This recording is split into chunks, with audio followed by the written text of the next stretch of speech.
Welcome to TheoTrade. This is Don Kaufman. It's February 6, 2019, and you are watching the TheoTrade evening video. Well, we have just about 25 minutes left in today's trading session, but let's not hold back because the marketplace has been, well, for the most part, massively unchanged throughout the course of the trading session. For those of you that are aware of the, what we term 2731 gravity point, well, we're effectively stuck on it, and we have been stuck on it for quite some time. Let me zoom out to a bit of a broader time frame. This is 9 months on a daily, and in this particular case, of course, I've got all the gravity points labeled here on this chart. These gravity points have been in play now for over a year, and quite specifically, this 2731 in the S&P futures has been in play over the course of a year. As I said, we are stuck on it. What do I mean by stuck on it? Well, let's go into a 30-day, 1 hour. Okay, and what we're looking at right now is, for the most part, the last 2 days of trade, we're literally stuck right on the 2731. So obviously, gravity points very, very much in play. That would be an understatement. I kind of call it the gravity point. We're kind of stuck in our own weird paradigm as we've been talking about this level for quite a considerable period of time. Now, what gravity points tend to surround this? Once again, let's zoom out to a longer period of time. 2811 to the upside. Now, that seems like a bit of a long shot, but I'll remind everybody, if you look back into some of the volatility of course, this is October and then into November, we were pinging back and forth between 2731 and 2811 on almost a day-to-day basis. And again, to get very specific for you, it was literally taking a matter of a day, maybe 3 days at most, to go round trip from 2731 up to 2811 and back again. Nevertheless, we are in a very different volatility situation at this point in time, where one of the things you really have to consider right now, okay, is implied volatility. And let's talk about implied volatility for just a moment. I'll come back over to the SPX chart in a second, but implied volatility, okay, and again, we're going to go specifically into the SPX at this point. It has collapsed. Okay, what do I mean by collapsed? Take a look. If we open up the February 8th options, this is options, of course, that expire this Friday, and I'll just highlight this for you for a moment. Here's the Friday options. We're sitting on right now less than 12% implied volatility, or a $22 expected move. Now, okay, you may look at that and be like, oh, you know, it almost like bleeds the life out of you as a trader. You're like, oh, there's no implied volatility. I don't look at it that way. I actually look at this as a huge opportunity. What's the opportunity that I see in the implied volatility crush? I got to be very, very frank with you. All you have to do is go back to a chart inside of the SPX. Just zoom in. Don't worry about any of the lines I've got drawn on here. All I want to show you here, okay, is some of the expansive moves that we've seen just in the last few trading sessions. Like, let's not kid ourselves. Like, this is a move. Again, this is the SPX. This is a move from 2650, okay, in a day, all the way to what? Just shy of 2700. These are big $40, $50 moves in some cases, $30 move, $20 move. And you're telling me, okay, that the SPX is only pricing in what? For all of Thursday and all of Friday, a $22 move? I got to tell you, on an intraday basis, I'd buy those options all day long. Why? Okay, because even on an incredibly slow day like today, like you'd think about, like, you know, today, like there's nothing to even talk about today other than 2731, but there is. The implied volatility being this low for the remainder of the week creates some wonderful trading opportunities. And, you know, I've said this before and I'll say it again. You don't even necessarily have to be right. Like, imagine, like, first of all, let's say you're not into the SPX and you want to go into the spiders because the spiders is a softer, gentler, easier world to deal with. You can go out there, okay, and buy an option, whether it's a call, whether it's a put. You don't even have to be right directionally, okay, because you can get a move. And if you do start to move in the marketplace off of this 2731 gravity point, you start to move off of that, okay? And there's a really good likelihood that we move more than $2, okay? in essence, again, the profitability would overcome a loss. For instance, if you took a loss on a Thursday, the profitability on a Friday could, just way overcome that loss. And it's something I've pointed out a ton of times here in the TheoTrade chat room, and something I try to reiterate time and again. For those of you that trade on an intraday basis, the options market, again, is this is where you want to be. Low implied volatility climate, okay? Yet the actual price movement is exceedingly large, even in some of these recent sessions, whether you want to be bullish or whether you want to be bearish. Speaking of bullish or bearish, because it's Wednesday, I like to give us kind of orientation of where we have been on the week and where we're very likely headed. Each and every week I kind of do this on one of the evening videos, but this is the expected move from last week. Obviously, this is the expected move from this week. The point that I like to make is in almost every recent week of trade, and I was talking about this in the weekend video, and I'll reiterate it right now, in almost every recent week of trade, we've actually clipped to the edge of one of these expected moves. And look how close we are right now. Again, right now.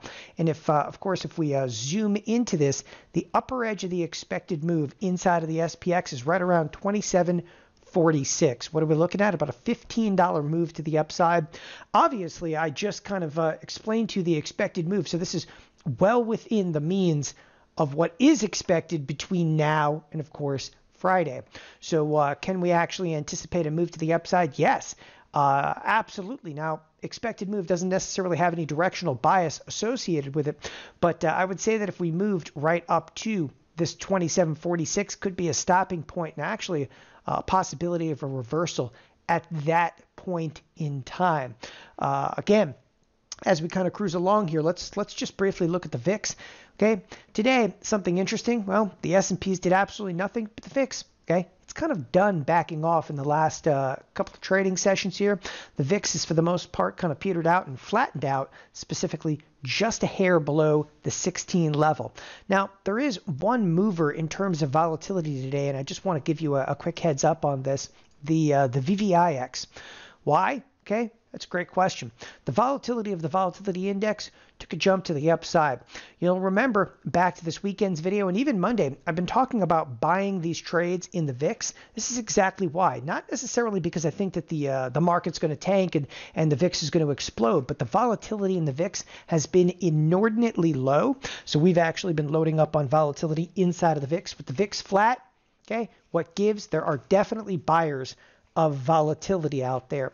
Now, as you look down the list of kind of some of the usual suspects today, see the S&Ps, as I said, 27.31 once again. It's about the third time we've said that, but you look down some of the list of usual suspects, okay?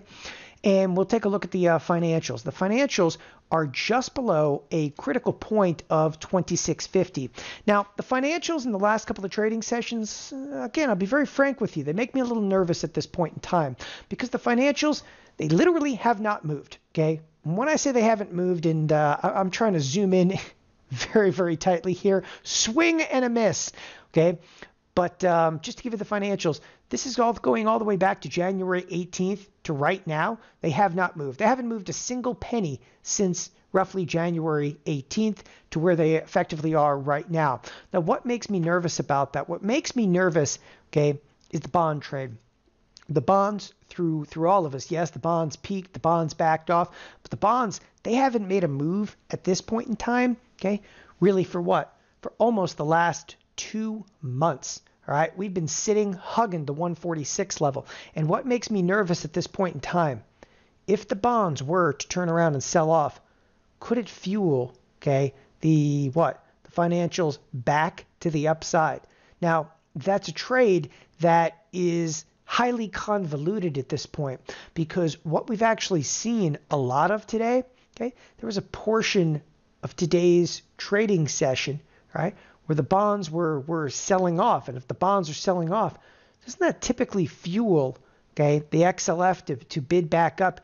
And yet it hasn't, okay? We have, again, a situation that is very much kind of in flux right now in terms of the correlations, or, okay, what we're now seeing is almost a positive correlation between the financials and the bonds.